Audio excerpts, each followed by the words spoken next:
आज हम लोग बात करेंगे IIT JEE series lecture number 24 पर। देखिए एक क्वेश्चन हम लोग के सामने आ रहा है। क्वेश्चन है if the system of linear equation इतना इतना इतना are non zero real number, जहां पर लिखता है where ABC are non zero real numbers has more than one solution, जिसमें एक से ज्यादा सॉल्यूशन होगा देन तब। अब इसमें से आपको बोल रहा है कि चारों में से कौन सा ऑप्शन करेक्ट है। तो देखते हैं। सबसे पहली बात तो आप लोगों को यहाँ पर ध्यान देना होगा कि हम लोगों को यहाँ पर पूछ रहा है कि इसके पास non zero more than one solution होना चाहिए, मतलब इनफाइनाइट सॉल्यूशन है। तो इनफाइनाइट सॉल्यूशन होगा, जरा ध्यान दीजिएगा।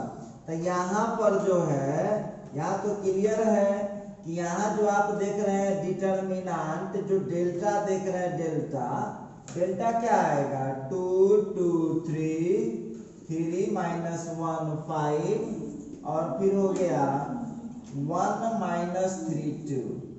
क्लियर है। अब देखिए यहाँ पर जो हम बात कर रहे थे, अब इसका जो आंसर आप लोगों को निकालना होगा, इसका आप डिटर्मिनेंट वैल्यू निकालिए। तो डिटर्मिनेंट वैल्यू निकालिएगा, इसको कैलकुलेट करते जाइएगा, तो आप लोगों को इसका आंसर 0 आ जाएगा। चलिए, तो यहाँ से तो हमको पता चला नहीं, इससे तो हमको ऑप्शन नहीं ना मिला। तो अब देखिए यहाँ पर आप लीजिए डेल्टा 1। आप जानते हैं ना, यदि मोर देन वन सॉल्यूशन होगा तो डेल्टा का भी वैल्यू 0 होगा, डेल्टा 1 भी 0 होगा, डेल्टा 2 भी 0 होगा, डेल्टा 3 भी 0 होगा। तो आप लोगों को यहाँ पर डेल्टा का तो 0 आ चुका है, इसको चेक कर लीजिएगा। ठीक है। अब जो हम लोगों का क्वेश्चन था,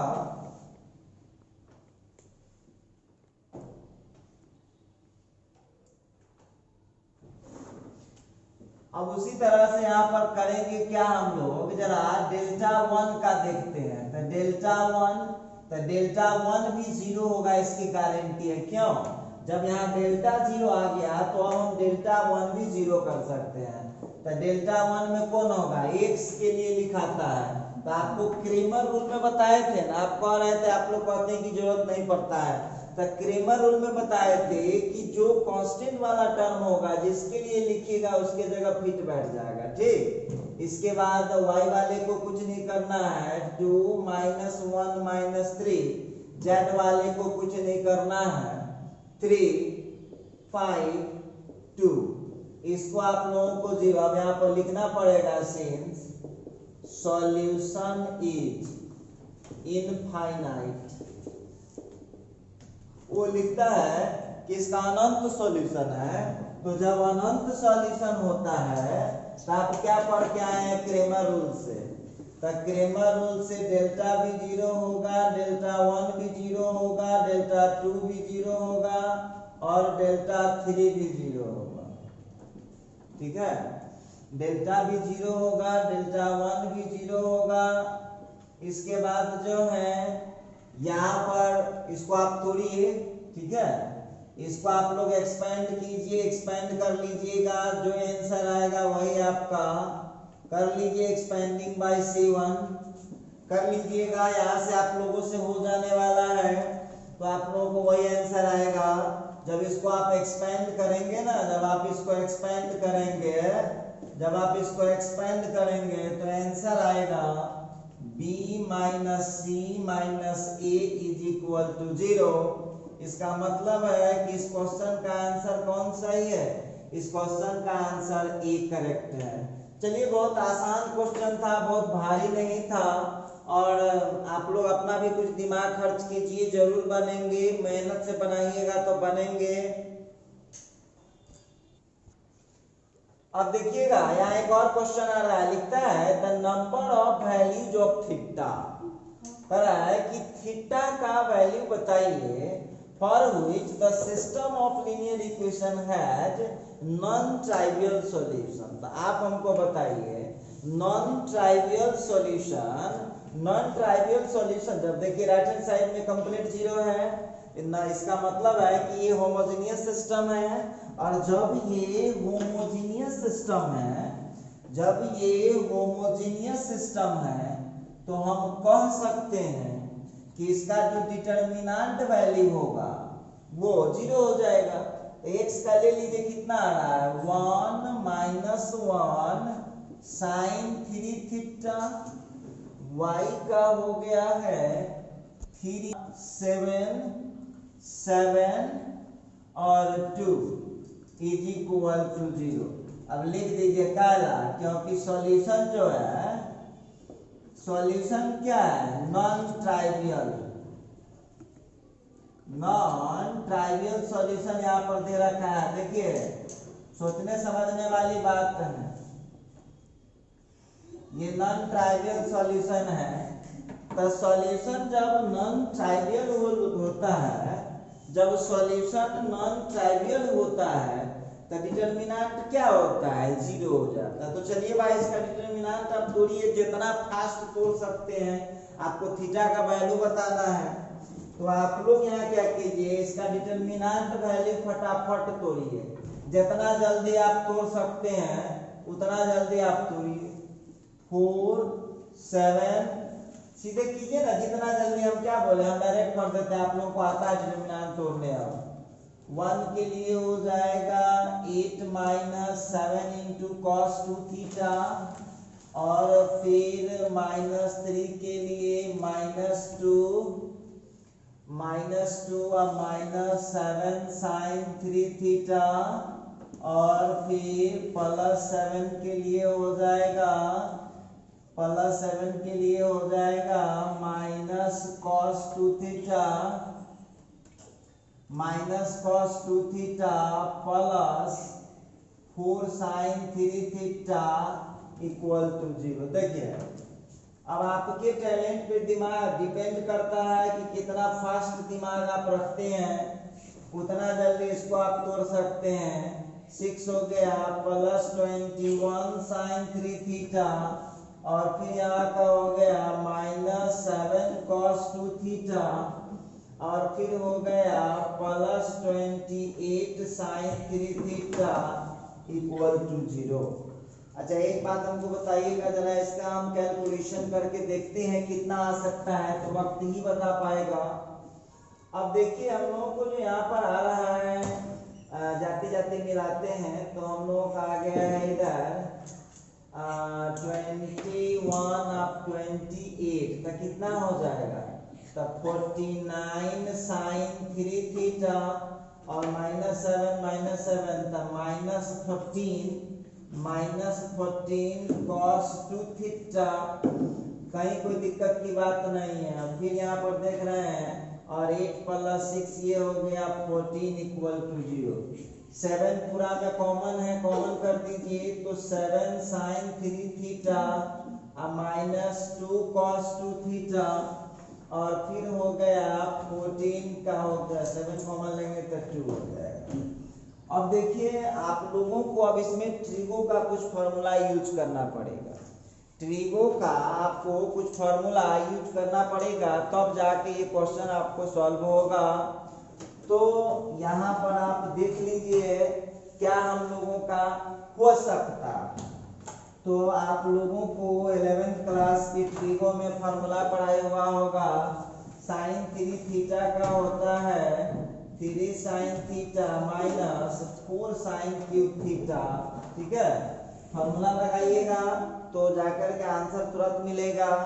और इसके बाद देखिए वो साइन वाला लगाए तो यहाँ पे कॉस वाला का लग जाएगा 1 - 2 साइन स्क्वायर थीटा। ये फॉर्मूला आप लोगों को लगाना ही होगा। क्या करना होगा, लगाना ही होगा। तो फॉर्मूला आप लगा लीजिएगा, और फॉर्मूला लगाने के बाद देखिए इस क्वेश्चन का आंसर हम लोग बड़े इजीली निकाल पाएंगे। चलिए अब वहां करेंगे क्या, हम उसमें वैल्यू फिट करते हैं। तो देखिएगा 7 × साइन 3 थीटा है। साइन 3 थीटा का फॉर्मूला लगा लिए हम लोग 3 sine theta minus 4 sine cube theta, इसके बाद -2 इंटू कॉस 2 थीटा का फॉर्मूला लगा लिए 1 - 2 साइन स्क्वायर थीटा और फिर आ गया +2 इज इक्वल टू 0। देखिए अब जितना जल्दी आप सॉल्व कर लीजिए, हम क्या बोले, कितना फास्ट आप सॉल्व कर सकते हैं आपके ऊपर डिपेंड करता है। चलिए इसको मल्टीप्लाई करते हैं, 21 साइन थीटा माइनस हो जाएगा 28 साइन क्यूब थीटा, फिर हो जाएगा आपका -2 minus minus +4 sign square theta, फिर हो जाएगा +2 इक्वल टू 0। -2 से +2 कट गया। अब जो हम लोगों को यहाँ पर मिलने वाला है वो मिला -28 साइन क्यूब थीटा, फिर देखता हूँ आगे +4 साइन स्क्वायर थीटा और फिर यहाँ का हो गया +21 साइन थीटा इक्वल टू 0। ठीक है, अब जो आप यहाँ पर देख रहे हैं इसमें कुछ आप लोगों को कॉमन दिख रहा होगा तो उसको खींच लीजिए। कॉमन आपको दिख रहा होगा तो उसमें आप खींच लीजिएगा। तो क्या मिल रहा है हम लोगों को, यहाँ पर हम देख रहे हैं कि कॉमन कुछ क्या है, साइन थीटा केवल कॉमन आ रहा है, आप उससे ज्यादा कॉमन ले नहीं पाएंगे।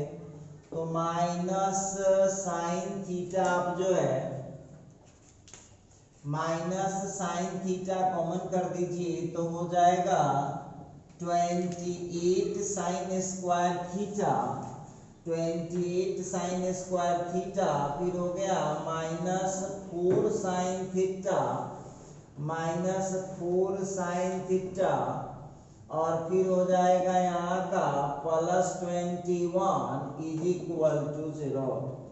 अब देखिए यहाँ पर हम लोगों के पास जो ऑप्शन आया -साइन थीटा इक्वल टू 0, एक इक्वेशन आ गया है और दूसरा इक्वेशन आ गया है 28 sine square theta -4 sine theta +21 is equal to 0।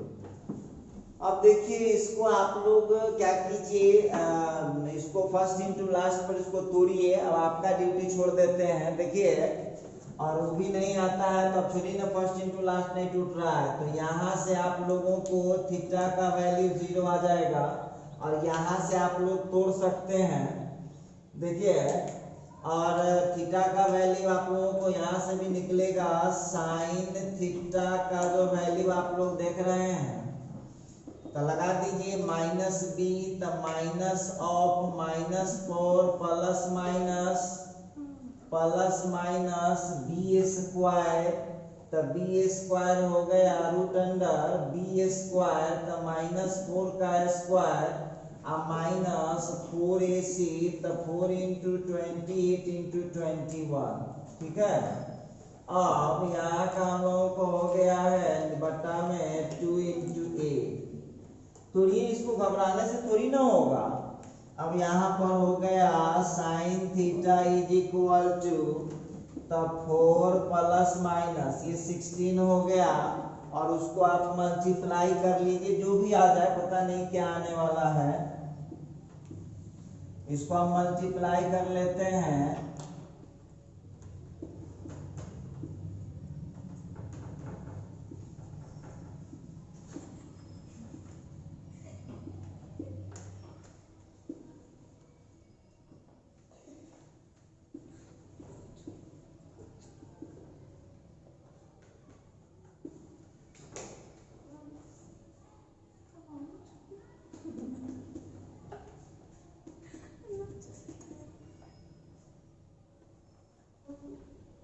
हाँ तो इसका आ रहा है, देख लीजिएगा आप लोग,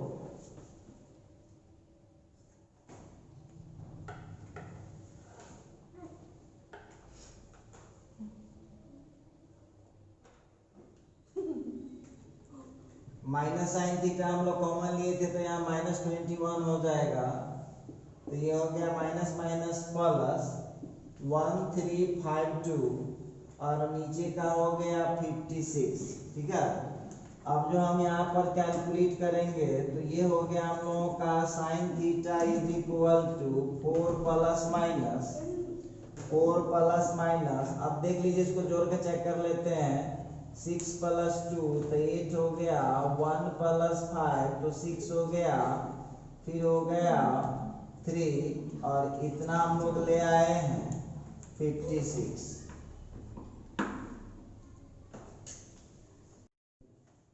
तो देखिए यहाँ पर जो है हम लोग इसको डिटर्मिनेंट हम लोग निकाले। देखिए डिटर्मिनेंट निकालने के दौरान हम लोगों को साइन 3 थीटा का जो फॉर्मूला होता है ना, जो साइन 3 थीटा का फॉर्मूला होता है, साइन 3 थीटा का हमने इसमें फॉर्मूला यूज कर लिया। क्या होता है साइन 3 थीटा का formula? 3 sin theta minus 4 sin cube theta. जरा गौर कीजिएगा हम क्या कहना चाह रहे हैं। ये साइन 3 थीटा आप लोगों को दिख रहा होगा। उस समय जो है ना हमने माइनस प्लस में गड़बड़ कर दिया था, उसी के चलते आंसर दूसरा आ गया था। तो यहाँ पर आप मिला लीजिएगा। साइन 3 थीटा का हमने फॉर्मूला यहाँ पर फिट कर दिया, 3 sin theta minus 4 sin cube theta. ठीक है, फिर यहाँ का जो cos 2 थीटा था, उस cos 2 थीटा के जगह हमने रख दिया है 1 - 2 sin स्क्वायर थीटा। क्लियर है? और उसको क्या कीजिए, कैलकुलेशन करते जाइए, आगे बढ़ते जाइए। ठीक है, तो कैलकुलेशन करते गए, आगे बढ़ते गए, फर्स्ट इंटू लास्ट पर उसको तोड़े। तो फर्स्ट इंटू लास्ट पर तोड़े तो हम लोगों को 2 इक्वेशन आ चुका है, sin थीटा इक्वल टू 0, ये तो 0 आ गया। तो 0 आ गया, ये सीरीज तो गलत चल रहा है, इसको हम फर्स्ट इंटू लास्ट पर तोड़े तो sin थीटा का वैल्यू आ गया है -3/2। तो आप जानते हैं ना sin थीटा का वैल्यू 1 से बड़ा कभी हो ही नहीं सकता है, या 1 से छोटा कभी नहीं हो सकता, -1 से छोटा नहीं हो सकता है। तो ये कट गया, ये पॉसिबल नहीं है। अब यहाँ sin थीटा का वैल्यू 1/2 आया है, तो 1/2 आया है तो π/6 और sin 5π/6 का वैल्यू 1/2 होता है। अब बहुत विद्यार्थी को कैसे देखिए, वो आंसर 3 मार के चला आता है। कैसे कह देगा कि एक 0 हो गया, एक π/6 हो गया, एक 5π/6 हो गया, लेकिन ये 0 जो है वो लिख रखा है ओपन इंटरवल में। इसका मतलब है कि 0 नहीं लेना है, पाई नहीं लेना है, इसके बीच का लेना है। तो इसीलिए इस क्वेश्चन में 2 ही आंसर थीटा के पॉसिबल है। एक आंसर पॉसिबल है π/6 और दूसरा आंसर पॉसिबल है। देखिए यहाँ पर पॉइंट समझने लायक क्या है, पॉइंट समझने लायक यहाँ है, ये क्यों नहीं पॉसिबल है।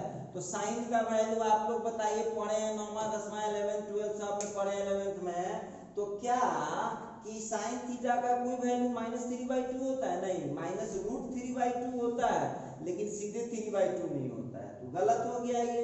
थीटा का वैल्यू 0 क्यों नहीं होगा? क्योंकि थीटा जो है ओपन इंटरवल 0 पाई में है।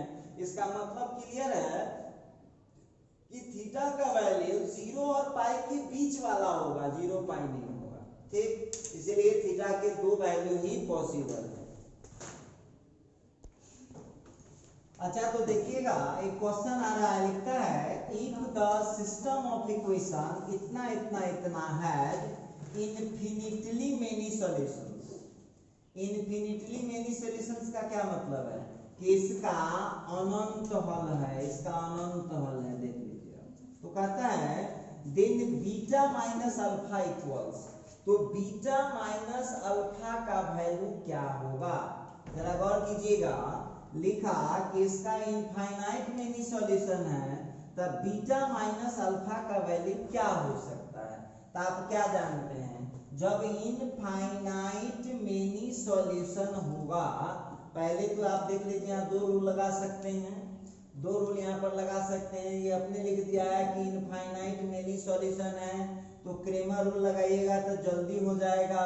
इसका मतलब डेल्टा भी 0 होगा और डेल्टा 1 का वैल्यू भी 0 होगा, डेल्टा 2 भी 0 होगा, डेल्टा 3 भी 0 होगा।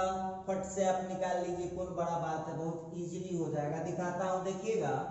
तो यहाँ पर जो हम लोग निकालने वाले हैं इसका सॉल्यूशन, सबसे पहले तो आप समझिए कि ये जो क्वेश्चन है ये आप लोगों को कब पूछे हुआ है, तो ये पूछे हुआ है IIT JEE 2019, ये मेन का क्वेश्चन है। देखिए आसान है, थोड़ा सा दिमाग लगाइए, घूमने वाला बहुत घूमेगा इसमें, लेकिन जो ट्रिक पकड़ लिया वो बहुत जल्दी, वो क्या बोलता है, इसका इन्फिनिटली मेनी सॉल्यूशन है, तो क्रेमर रूल लगाइए, इन्फिनिटी मेनी सॉल्यूशन है, तो यहाँ पर क्लियर है कि डेल्टा भी 0 होगा, डेल्टा 1 भी 0 होगा, डेल्टा 2 भी 0 होगा और डेल्टा 3 भी 0 होगा। तो आपको एगो निकाल लीजिए अल्फा का वैल्यू है, वो निकाल लीजिए बीटा का वैल्यू है, माइनस करना है तो माइनस नहीं कर सकते हैं। तो देख लीजिएगा, तो डेल्टा इज इक्वल टू 0 का मतलब क्या हुआ, डिटर्मिनेंट ऑफ 1 1 1 1 2 3 और फिर 1 3 अल्फा, इसको 0 के बराबर कीजिए और इसको जब आप सॉल्व कीजिएगा, इसको जब आप सॉल्व कीजिएगा, देखिए ध्यान दीजिएगा यहाँ पर, इसको जब आप सॉल्व करके आइएगा, इसको जब आप सॉल्व करने लगिएगा, एक बात बताइए, जब ये सॉल्व होगा तो आप लोगों को अल्फा का वैल्यू कुछ निकलेगा, इसको मान लीजिए, ठीक है। अब हमको बीटा का वैल्यू चाहिए, तो बीटा का वैल्यू कब निकलेगा, जब इसको हम इससे रिप्लेस करेंगे। देखिए निकालने वाला चारों निकालता रहेगा, फालतू परेशान हो जाएगा। अब एक बात बताइएगा, तो उसी तरह से हम बीटा निकालने के लिए इसको यदि यहाँ रिप्लेस कर दे तो जेड के जगह पर कांस्टेंट कब आएगा, जब डेल्टा 3 निकालेंगे, तो डेल्टा 3 इक्वल टू 0 का मतलब क्या हुआ, तो आप जानते हैं डेल्टा 3 किसके लिए होगा, डेल्टा 3 किसके लिए होगा, जेड के लिए होगा। तो एक्स को सेम रखिए, आप एक्स को सेम रखिए और y को भी सेम रखिए और z के जगह पर यहाँ कांस्टेंट वाला आ जाएगा, लिखिए।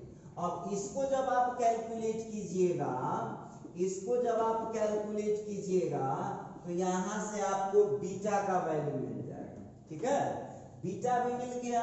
अब यहाँ पर आप कर लीजिएगा नाउ बीटा माइनस अल्फा, दोनों का वैल्यू, इसको 2 मान लीजिएगा और यहाँ से आपको वैल्यू आ जाएगा 8। तो इसका आंसर आपका कौन सही है, आंसर इसका ए सही है।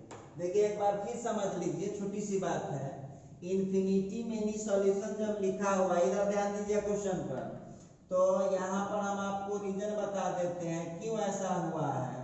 तो सॉल्यूशन यहाँ इनफाइनाइट, सॉल्यूशन यहाँ इनफाइनाइट है, तो सॉल्यूशन जब यहाँ पर इनफाइनाइट है तो क्या होगा, डेल्टा भी 0 होगा, डेल्टा 1 भी 0 होगा, डेल्टा 2 भी 0 होगा, डेल्टा 3 भी 0 होगा, ठीक है। डेल्टा भी 0, डेल्टा 1 भी 0, डेल्टा 2 भी 0, डेल्टा 3 भी 0। तो आप डेल्टा का वैल्यू 0 करेंगे तो अल्फा निकल जाएगा। अब आपको बीटा चाहिए, तो दिमाग का खेल है। देखिए डेल्टा 3 का क्या मतलब, जेड के लिए, तो जेड छूट जाएगा, अल्फा वाला छूट जाएगा, बीटा वाला आ जाएगा, उसको सॉल्व कीजिएगा तो बीटा मिल जाएगा, बीटा माइनस अल्फा निकाल लीजिए। इजी है, बहुत इजी है ये क्वेश्चन, हम बना ही दिए, बस थोड़ा सा काम आपके लिए छोड़े हैं। तो जो काम आप लोगों को छोड़े हैं ना, जो काम आप लोगों को छोड़े हैं 50-50 हम लोगों का ये है, 50% हम बनाए हैं, 50% हम बनाए हैं और 50% आपको सॉल्व करना है। तो इतना आप कर सकते हैं इजीली। चलो सुबह सुबह जो है, अच्छा देखिए, सिस्टम ऑफ लीनियर इक्वेशन इतना इतना इतना इज कंसिस्टेंट। अब आप हमको बताइए, कंसिस्टेंट जब होता है तो आपको पता है ना कि उसके पास दो कहानी होगा। आपको इसमें गौर से देखिएगा, वो केवल पूछ रहा है कि जी, एच और के लिए रिलेशन आपको दे रखा है। देखिए ध्यान से देख लीजिए आप लोग, ये जो क्वेश्चन आप लोगों को लिखा है वो क्वेश्चन के मुताबिक बोलता है कि जब ये कंसिस्टेंट होगा तो जी, एच और के में क्या रिलेशन हो सकता है, ये आप लोगों को चेक करके बताना है। तो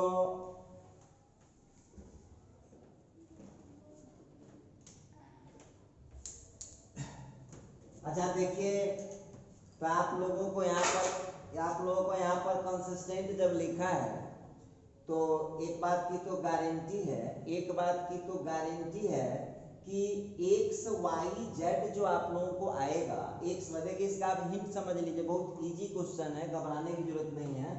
सबसे पहले तो आप इसका डेल्टा निकालिए। देखिए डेल्टा पहले निकालिए, इसके बाद कोई बात कीजिएगा। आपका मन है तो क्रेमर रूल से बना लीजिए, मन है तो आप किसी तरह से अपना देखिए। तो इस क्वेश्चन में हम देख रहे हैं, देखिए ध्यान दीजिएगा, सबसे पहले डिटर्मिनेंट ऑफ ए निकालिए।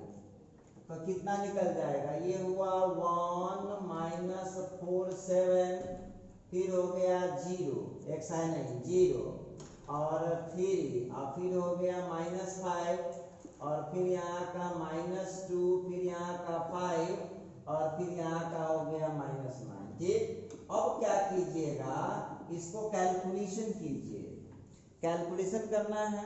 अब कैलकुलेशन कीजिए, इस डिटर्मिनेंट का वैल्यू बताएगा कि क्या होगा। ये कंसिस्टेंट है, तो कंसिस्टेंट के दो शर्त हैं। कंसिस्टेंट जब लिखा है तो इसके दो शर्त होते हैं, एक होता है यूनिक सॉल्यूशन और एक होता है इनफाइनाइट सॉल्यूशन। तो इसको निकालने के बाद ही पता चल पाएगा कि यह डिटर्मिनेंट का आंसर यदि 0 नहीं आएगा तो यूनिक सॉल्यूशन है, डिटर्मिनेंट का आंसर 0 आ जाएगा तो इनफाइनाइट। तो वक्त बताएगा, जरा चेक कर लेते हैं हम लोग। तो चलिए डिटर्मिनेंट निकालेंगे, -27 और माइनस +25, तो -2 हो गया, माइनस ऑफ -4 के लिए तो 0 और -10 हो गया। देखिए तो 0 -10 हो गया, 0 -10 हो गया, और फिर +7 के लिए, +7 के लिए 0 माइनस +6 हो गया। ठीक है, 0 माइनस, अब यहाँ का आ गया -2, और फिर आ गया यहाँ का minus plus plus minus minus, plus minus minus तो हो गया 40, प्लस माइनस माइनस 40, और फिर वहाँ का हो गया 42। अब देख लीजिए, जरा ध्यान से देखिएगा आप लोग। अब इस जगह आप लोगों को एक चीज तो मालूम चल चुका है कि डिटर्मिनेंट इसका 0 आ चुका है, डिटर्मिनेंट आपको 0 आ चुका है। ये क्वेश्चन के मुताबिक यहाँ पर आप लोगों को दिख रहा होगा कि इसका डिटर्मिनेंट 0 आ गया। तो जब डिटर्मिनेंट 0 आ गया, इसका मतलब है कि इसके पास कौन सॉल्यूशन है, इसके पास है इनफाइनाइट सॉल्यूशन। हम कह सकते हैं कि इसके पास है इनफाइनाइट सॉल्यूशन। तो इनफाइनाइट कंसिस्टेंट तो है, अब इनफाइनाइट सॉल्यूशन जब 3 वेरिएबल का आ जाएगा तब बनाने का कोई तो तरीका बताए होंगे, कोई तो टेक्निक बताए होंगे आप लोगों को कि कैसे सॉल्व कीजिएगा, कुछ तो बोले होंगे, कोई तो टेक्निक बताए होंगे। देखिए अब आगे सुनिएगा। तो इसका मतलब है कि यहाँ पर हो जाएगा हेयर, ये क्लियर है, सॉल्यूशन जो इसका होने वाला है, सॉल्यूशन जो होने वाला है वो है इनफाइनाइट। अब देखिए आप लोग भूल जाते हैं, इनफाइनाइट सॉल्यूशन जब आया तो क्या होता है, आपको बोले थे कि x y z तीनों में से जब रहेगा तो उसको आप किसी एक को कांस्टेंट ले लीजिए। तो आप लोग यहाँ पर मान लीजिए, किसी एक को मान लीजिए, मान लेता हूं z = t, और यहाँ पर t जो है ना हमने कांस्टेंट लिया, ठीक है।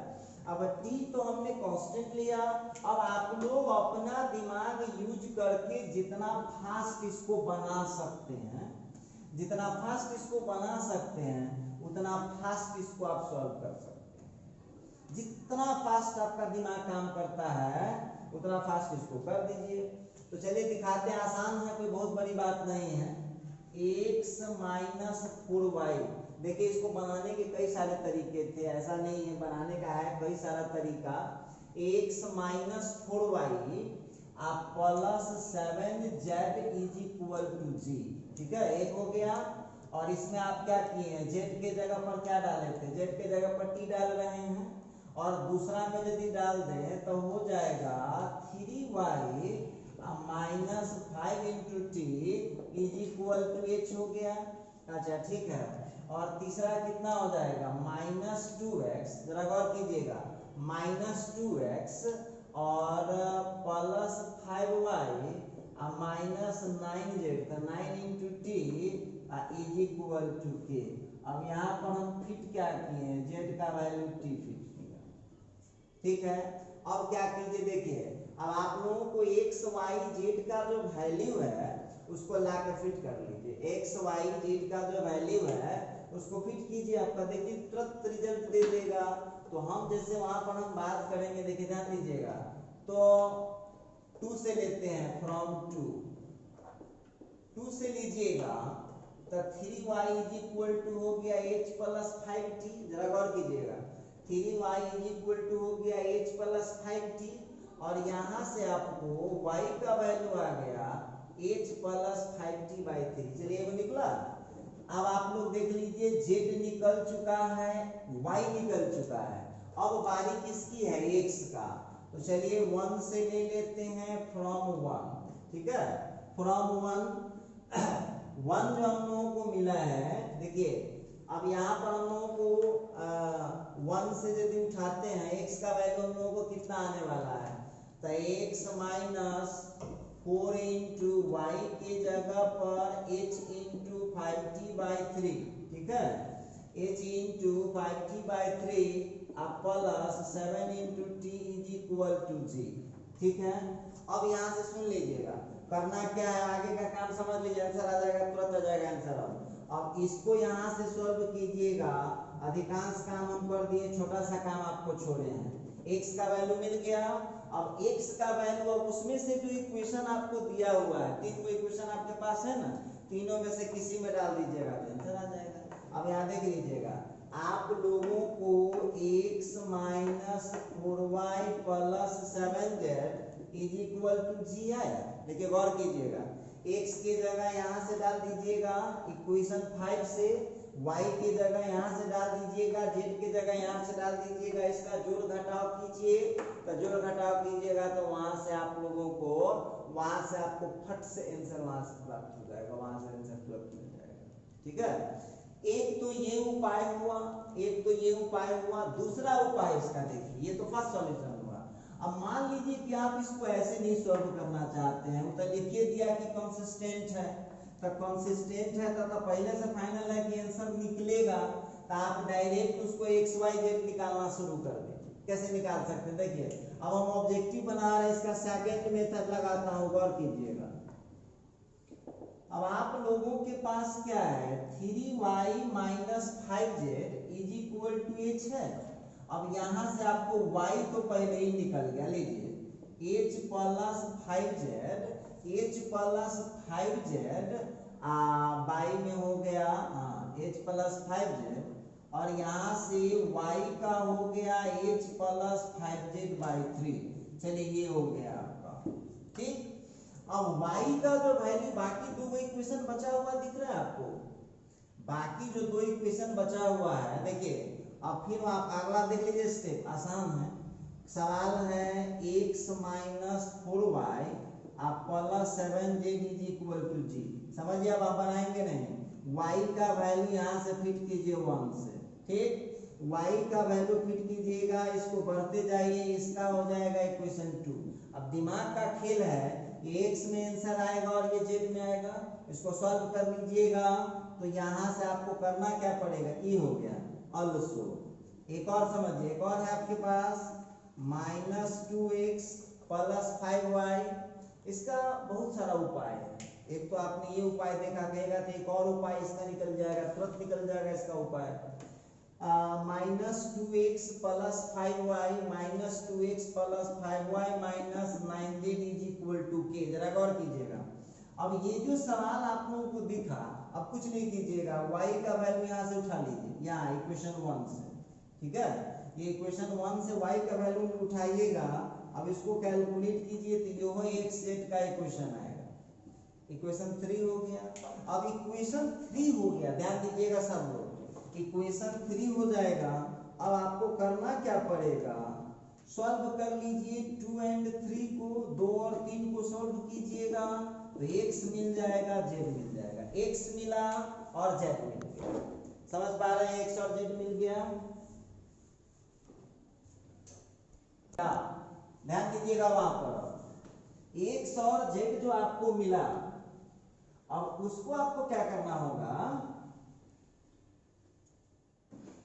x और z मिला आपको, अब 1 में डाल दीजिए, फ्रॉम 1 में डाल दीजिएगा, वहां पर देखिए 1 में डाल दीजिएगा तो आपको y भी मिल जाएगा, मिला।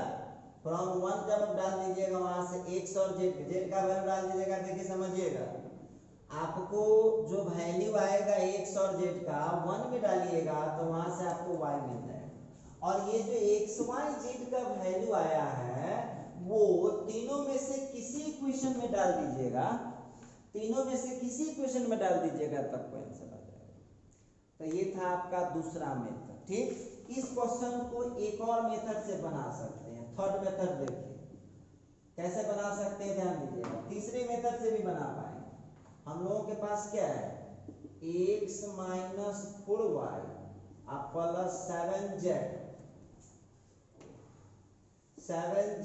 Is equal to g। ठीक है, फिर यहाँ पर हो गया 3y minus 5z is equal to h, और तीसरा है minus 2x plus 5y minus 9z is equal to k। अब इसको 10वां वाले सर जी के अनुसार इसको सॉल्व करना है, इसमें इंटर वाले का दिमाग नहीं लगेगा, दिमाग लगाइए। 10th वाले के हिसाब से इसको फटफट सॉल्व कीजिए। इसको 2 से गुना करके जोड़ दीजिएगा तो खत्म हो जाएगा x। देखिए क्या करना पड़ेगा, तो इक्वेशन 1 गुने 2 आप प्लस 3 में जोड़ दीजिए। समझाना पड़ता है ना, ऐसे थोड़ी काम चलेगा। चलिए इसको गुना करते हैं तो कितना हो जाएगा, 2x minus 8y plus 7z is equal to 2g हो गया। इसके बाद minus 2x plus 5y minus 9z is equal to k। इसको जोड़ रहे हैं, देखिए जोड़ रहे हैं, खत्म हुआ। अब जब आप इसको जोड़ दीजिएगा तो ये आपको आ गया है minus 3y minus 9 minus 2z is equal to 2g plus k। देखिए आंसर आधा इसी जगह आ चुका है। अब आप लोग एक बात बताइए, बच्चे नहीं हम आपसे पूछना चाहते हैं। देखिए अब आप लोगों को केवल जी एच और के का कंडीशन बताना है, ज्यादा कुछ करना भी नहीं। जी एच और के का कंडीशन आपको बताने के लिए बोल रहा है। ठीक है, जरा ध्यान दीजिएगा क्वेश्चन पर। अब आप लोगों को माइनस यदि कॉमन भी कर दे तो 3y plus 2z equal to minus 2 into G minus 2 into G minus K. ये हो गया इक्वेशन 4। देखिए अब एक चालाक स्टूडेंट का काम देखिएगा। y और z में इक्वेशन आ चुका है, तो y और z में इक्वेशन आ चुका है तो इक्वेशन 2 को जरा ध्यान से देखिए। इक्वेशन 2 को देखिएगा क्या है, फ्रॉम 2 से देखिए तो क्या है आपके पास, इक्वेशन 2 को ध्यान से देखिएगा तो ये है आपके पास 3y minus 5z is equal to h। दिखाई पड़ रहा है? अच्छा ठीक है। और इसको यदि आप घटा लेते हैं, क्वेश्चन 2 है, घटा देते हैं, ये लीजिए आप इसको घटा लेते हैं तो ये y से y कटा, y से y कट गया तो ये हो गया आपका 7z आ गया। अब 7z आया, अब इधर का हो गया minus 2z minus k minus h, तो यहाँ से z is equal to 2g minus k minus h by 7। इतना आपको देखिए z का वैल्यू मिला, अब इतना पर से भी तो आप समझिए। अब यहाँ से आपको z का वैल्यू आ चुका है इतना। अब हमको एक बात बताइएगा, अब हम करेंगे क्या, फ्रॉम 2 में डाल देंगे, फ्रॉम 2 में। अब अपना आपको करना है, हम नहीं करेंगे, 2 में करेंगे तो फिर से हमको यहाँ से y का वैल्यू मिलेगा, मिल जाएगा। y का वैल्यू 2 में डाल दीजिए, वहां पर 2 में डाल दीजिएगा z का वैल्यू, तो वहां से आप लोगों को y मिल जाएगा। अब y और z मिल गया, ये इसको आप मान लीजिए इक्वेशन नंबर 5 इक्वेशन नंबर 6। ठीक है, y का भी वैल्यू मिल गया। अब y और z जब मिल गया वैल्यू, y और z मिल गया तो आपको x भी मिल जाएगा। कहाँ से मिल जाएगा, तो 1 में डाल दीजिए, फ्रॉम 1। अब 1 में डालिएगा तो यहाँ से आपको x मिल जाएगा। ये आप लोगों को यहाँ पर x मिल जाएगा, y का वैल्यू मिल गया, x का वैल्यू मिल गया, इसको मान लीजिए 7। अब एक बात हमको बताइएगा, 3 इक्वेशन आपको दिया हुआ है, तीनों में जो आपको अच्छा लगे, मन करे तो आप दूसरा में हो सकता है इसी में डालिएगा तो आंसर आ जाएगा। ठीक है, आप यहाँ पर x y z का वैल्यू तीनों में से किसी में फिट कर दीजिएगा तो आपको वो आंसर आ जाएगा, आंसर आएगा। अब आपको करना क्या, फिर क्या कीजिएगा, अगेन फिर से अब x का वैल्यू आपको डालना, अगेन कहाँ से डालेंगे, 1 में ही डालेंगे, अगेन फ्रॉम 1 में डाल दीजिए, x का वैल्यू डाल दीजिए, y का वैल्यू डाल दीजिए, z का वैल्यू डाल दीजिए और इसका जोड़ घटाव कीजिएगा तो आप लोगों को आंसर आएगा 2g plus h plus k is equal to 0।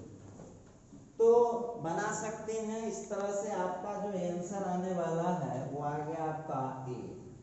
बनाइए आप लोग, इसको कीजिएगा। हम तो बना ही दिए हैं, मैक्सिमम आप लोग को थोड़ा करने के लिए छोड़ दिए हैं। अब हमारी आपकी जो मुलाकात है वो अब अगले वीडियो में होगा। इसको आप लोग बनाइएगा। मिलते हैं अब अगले वीडियो में।